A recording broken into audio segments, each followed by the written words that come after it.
دنیا کا ظالم و وحشی ترین انسان ہلاکو خان اپنے گھوڑے پہ شان سے بیٹھا ہوا تھا۔ چاروں طرف تاتاری افواج کی صفیں کھڑی تھیں۔ سب سے آگے ہلاکو خان کا گھوڑا تھا۔ ہلاکو خان کے سامنے قیدی مسلمانوں کی 3 صفیں کھڑی کی گئی تھیں، جن کو آج ہلاکو خان نے اپنے حکم پر قتل ہوتے دیکھنا تھا۔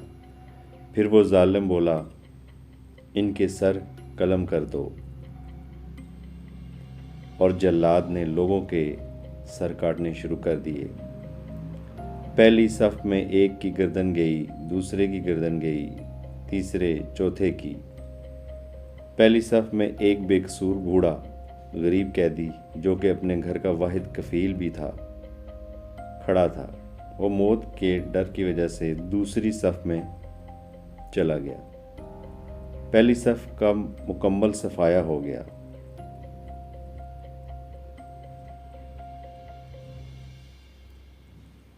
ہلاکو خان کی نظروں نے اس بوڑھے کو دیکھ لیا تھا کہ وہ موت کے خوف سے اپنی پہلی صف چھوڑ کر دوسری صف میں چلا گیا تھا۔ ہلاکو خان گھوڑے پر بیٹھا ہوا، ہاتھ میں طاقتور گرز لیے اچھال کر اس سے کھیل رہا تھا، اور مسلمان اس کے قتل کا منظر دیکھ کر اس کھیل سے خود کو خوش کر رہا تھا۔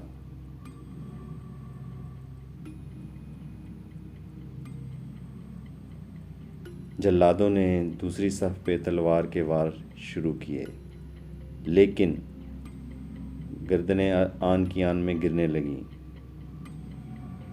جلاد تلوار چلا رہے تھے اور خون کے فوارے اچھل اچھل کر زمین پر گر رہے تھے۔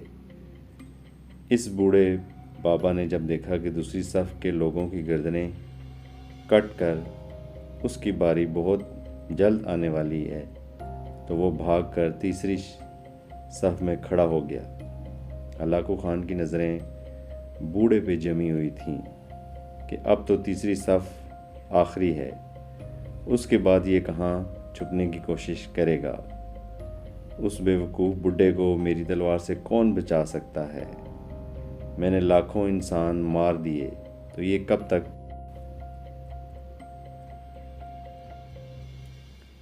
تیسری صف پہ جلادوں کی تلوار بجلی بن کر گر رہی تھی۔ ہلاکو خان کی نظریں مسلسل اس بوڑھے پہ تھی کہ کیسے وہ بے چین ہو کر موت کی وجہ سے بے قرار ہے۔ تیسری صف کے انسانوں کی گردنیں گر رہی تھیں۔ جلاد بجلی کی سی تیزی سے اس بوڑھے بابا کے قریب پہنچا تو ہلاکو خان کی آواز گونجی، رک جاؤ، اس کو ابھی کچھ نہ کہو۔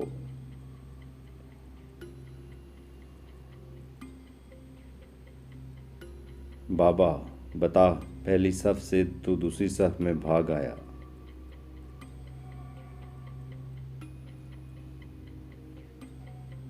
جب وہ ختم ہوئی تو تیسری صف میں بھاگ آیا۔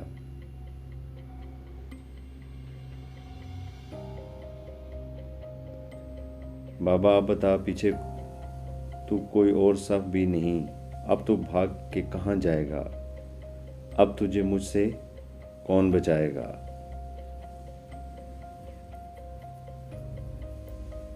اس بوڑھے نے آسمان کی طرف دیکھا اور کہا، میں نے پہلی صف کو اس لیے چھوڑا کہ شاید میں دوسرے میں بچ جاؤں، لیکن موت وہاں بھی پہنچی۔ پھر میں دوسری صف کو چھوڑ دیا کہ شاید تیسری میں بچ جاؤں، لیکن ہلاکو نے گرز کو ہاتھ میں اچھالتے ہوئے کہا، بابا کیسی خام خیالی ہے، یہ کیسی بہکی باتیں کر رہے ہو؟ بھلا تمہیں میری تلوار سے بھی کوئی بچا سکتا ہے؟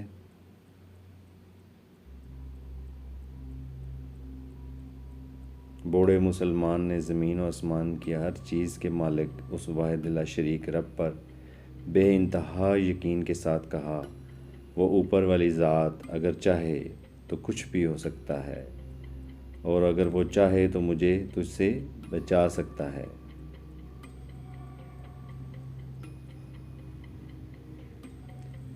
کیسے بچا سکتا ہے؟ ہلاکو خان نے اتنے تکبر میں آ کر کہا کہ اس کے ہاتھ سے گرز گر پڑا۔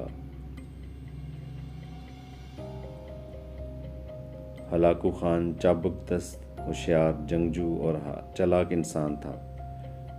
ہلاکو خان گھوڑے کے اوپر بیٹھے بیٹھے گرے ہوئے گرز کو اٹھانے کے لیے خود کو جھکایا کہ زمین پہ گرنے سے پہلے وہ اسے ہوا میں ہی پکڑ لے۔ اسی کوشش میں ہلاکو خان کا ایک پاؤں رکاب سے نکلا اور وہ اپنے گھوڑے سے نیچے آ پڑا، جبکہ دوسرا پاؤں رکاب میں ہی پھنس کر رہ گیا۔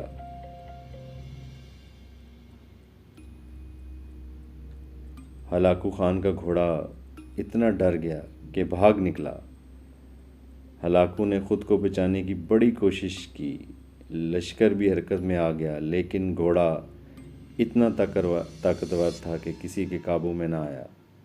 وہ ہلاکو کو پتھروں میں گھسیٹ کر بھاگتا رہا، یہاں تک کہ ہلاکو کا سر پتھروں سے پٹک پٹک کر اس قدر لہو لہان ہو گیا کہ اس کی روح چند ہی منٹوں میں اپنے اس تکبر بھرے وجود کو چھوڑ کر جہنم رسید ہو گئی۔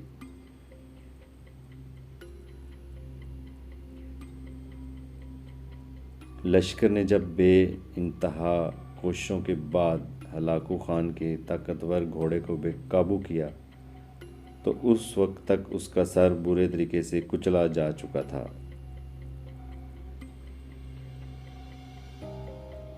ہلاکو کا لشکر اس بوڑھے بزرگ سے اتنا خوفزدہ ہو گیا کہ لشکر نے اسے جان بوجھ کر نظر انداز کر دیا، اور وہ بابا بڑے آرام و سکون سے پیدل اپنے گھر کی طرف چل پڑا۔